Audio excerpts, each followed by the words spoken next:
ભારતીય જનતા પાર્ટીના નવા બનેલા પ્રદેશ પ્રમુખ જગદીશ વિશ્વકર્માએ થોડા દિવસ પહેલા ગેનીબેન ઠાકોર ઉપર એક વાત કરી હતી। એ જ વાતનો ઉગ્ર વિરોધ અત્યારે હાલ કોંગ્રેસના ઠાકોર સમાજના લોકો દ્વારા કરવામાં આવ્યો છે, નેતાઓ દ્વારા કરવામાં આવ્યો છે ને એવામાં હવે ગેનીબેન ઠાકોરે સીધો જ પડકાર ફેંક્યો છે જગદીશ વિશ્વકર્માને। સમગ્ર મામલો શું છે, ગેનીબેન ઠાકોરનું શું નિવેદન સામે આવ્યું છે તેની વાત આ વિડીયોમાં। નમસ્કાર, હું હંસિની અને તમે જોઈ રહ્યા છો નિર્ભય ન્યૂઝ। ભારતીય જનતા પાર્ટીના નવા બનેલા પ્રદેશ પ્રમુખ દ્વારા ગેનીબેન ઠાકોરને લઈને એક નિવેદન આપવામાં આવ્યું હતું। એ નિવેદનનો વિડીયો સોશિયલ મીડિયામાં ખૂબ જ વાયરલ થયો। કોંગ્રેસના ઠાકોર સમાજના નેતાઓના એક બાદ એક પ્રતિક્રિયાઓ સામે આવી। તે લોકો દ્વારા કહેવામાં આવ્યું કે જગદીશ વિશ્વકર્મા છે, એમણે માફી માંગવી જોઈએ અને હવે આ સમગ્ર મામલે મેદાને આવ્યા છે પોતે ગેનીબેન ઠાકોર। તેમના દ્વારા પણ એક વિડીયો બનાવવામાં આવ્યો છે અને સીધી જે ચેલેન્જ છે તે ચૂંટણી લડવા માટે થઈને જગદીશ વિશ્વકર્માને ફેંકવામાં આવી છે। સૌથી પહેલા તો આ સમગ્ર વિષયને લઈને વાત કરવામાં આવે તો બનાસકાંઠામાં ભાજપ પ્રદેશ પ્રમુખ જગદીશ વિશ્વકર્મા દ્વારા સાંસદ ગેનીબેન ઠાકોર અને મહિલાઓ અંગે જે કરવામાં આવેલી ટિપ્પણી બાદ રાજ્યના રાજકારણમાં ભારે વિવાદ સર્જાયો છે। આ નિવેદનના વિરોધમાં કોંગ્રેસના ધારાસભ્ય અમૃતજી ઠાકોર અને જે સાંસદ ગેનીબેન ઠાકોરે આકરા પ્રહાર કર્યા છે અને આને સત્તાનો અહંકાર પણ ગણાવ્યો છે। સાથે જ 2027ની વિધાનસભા ચૂંટણી બનાસકાંઠામાં લડવા ચેલેન્જ ફેંકી છે અને કહ્યું કે બનાસકાંઠાનું પાણી શું છે એ 2027માં જનતા તમને બતાવી દેશે। ભાજપનો કાર્યકર્તા, બૂથનો કાર્યકર્તા એ તમારા સાડીના પલ્લુમાંથી બાંધેલી સીટો આંચકી અને ભગવો લહેરાવીને આવ્યો છે।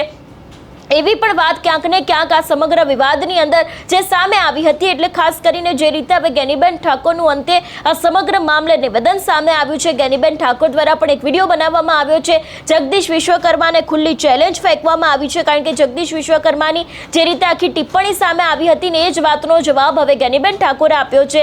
સૌથી પહેલા તો આ સમગ્ર વિષયને લઈને ગેનીબેન ઠાકોરે શું કહ્યું તે સાંભળીએ અને એટલું જ નહીં, જે વાયરલ વિડીયો સામે આવ્યો હતો જગદીશ વિશ્વકર્માનો તે પણ સાંભળીએ। ભાઈ છે મિત્રો, તમને સૌને નતમસ્તક વંદન કરવાનું મન થાય અને પાલનપુર આવ્યો કાર્યકર્તાના ઘરે, આપણા કોષાધ્યક્ષના ઘરે ભોજન લેવા જવાનું થયું। હું, કીર્તિસિંહ, ધવલભાઈ થી માંડી બધા જ લોકો બેઠા હતા।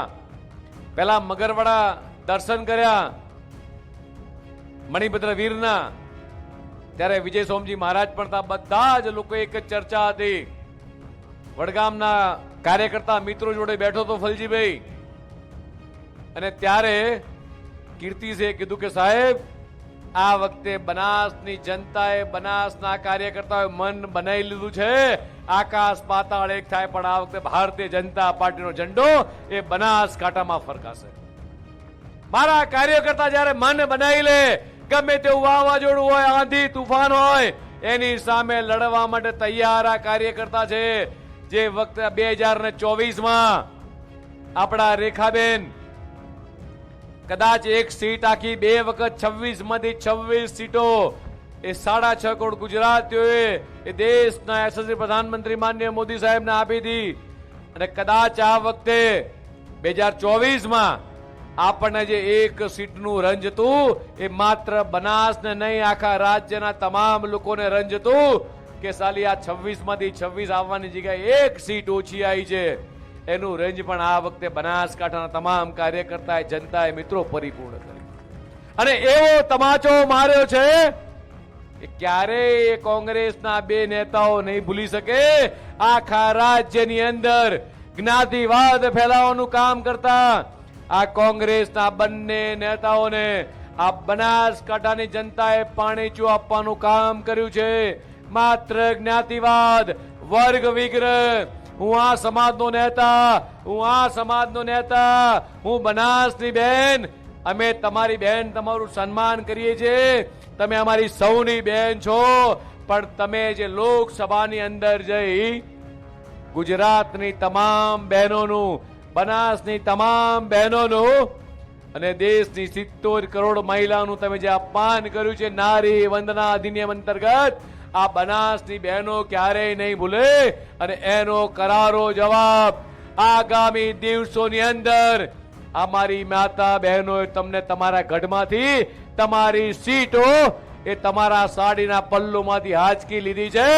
મારે આવનારા દિવસોમાં મારી આ ગુજરાત ભારતીય જનતા પાર્ટીના તમામ કાર્યકર્તા, બનાસના મારા કાર્યકર્તાઓ, આ બંને કોંગ્રેસના નેતાઓ કાન ખોલીને આજે સાંભળી લે.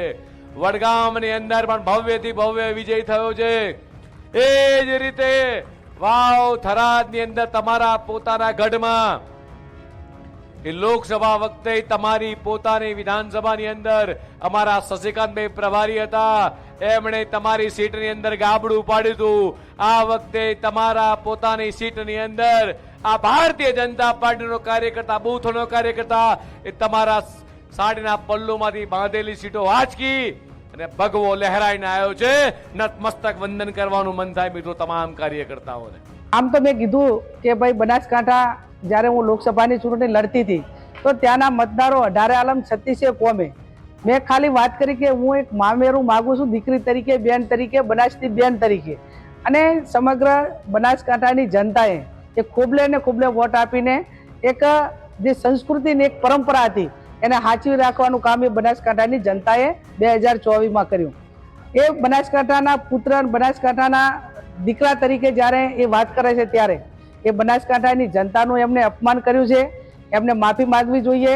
અને બહુ એવડો મોટો પાવર હોય, સામદામ દંડ ભેદને રાજનીતિનો, મંત્રીનો, સત્તાનો, તો એમને 2027ની વિધાનસભાની ચૂંટણી બનાસકાંઠામાં લડવી જોઈએ. અને હું પણ મારા મોવડી મંડળને વિનંતી કરીશ કે જ્યાં પણ જગદીશભાઈ વિશ્વકર્મા ચૂંટણી બનાસકાંઠામાં લડવા માંગતા હોય ત્યાં મને પણ ટિકિટ આપે. અને કદાચ મોવડી મંડળ મને ટિકિટ ના આપે તો બનાસકાંઠાનો કોંગ્રેસનો કોઈ પણ કાર્યકર એ જગદીશભાઈ વિશ્વકર્મા અમે ચૂંટણી લડવા તૈયાર છે, સક્ષમ છે. અને એ ટાઈમે બનાસકાંઠામાં જે એમણે જે ઉચ્ચાર્યા છે શબ્દો, જે અપમાન કર્યું છે, અને બનાસકાંઠાનું પાણી શું છે ને એ 2027માં ચૂંટણી લડે અને ત્યાં આવે અને પછી બનાસકાંઠાની જનતા એ એમનામાં કેટલો દમ છે અને એમનામાં કેટલું પાણી છે, પાણી બતાવવાનું કામ એ બનાસકાંઠાની જનતા કરશે. Thank you. અત્યારે હાલ કોંગ્રેસના ઠાકોર સમાજના જેટલા પણ નેતા છે એ લોકોની અંદર પણ ભારે રોષ જોવા મળી રહ્યો છે. ક્યાંક ને ક્યાંક જગદીશ વિશ્વકર્મા માફી માંગે એવી વાત પણ અહીંયા કરવામાં આવી રહી છે. એટલે હવે આગામી સમયમાં જોવાનું રહેશે કે આ વિવાદ કેટલો, જે ચર્ચામાં ચાલી રહી છે, આ વિવાદને લઈને જે ચર્ચાઓ ચાલી રહી છે એને જ લઈને હવે આગળ શું થાય છે. આ સમગ્ર વિષયને લઈને તમારો શું અભિપ્રાય છે અમને કમેન્ટ કરીને ચોક્કસથી જણાવજો. તેની સાથે અમારી ચેનલ નિર્ભય ન્યૂઝને લાઇક, શેર અને સબસ્ક્રાઇબ કરવાનું ભૂલશો નહીં. નમસ્કાર.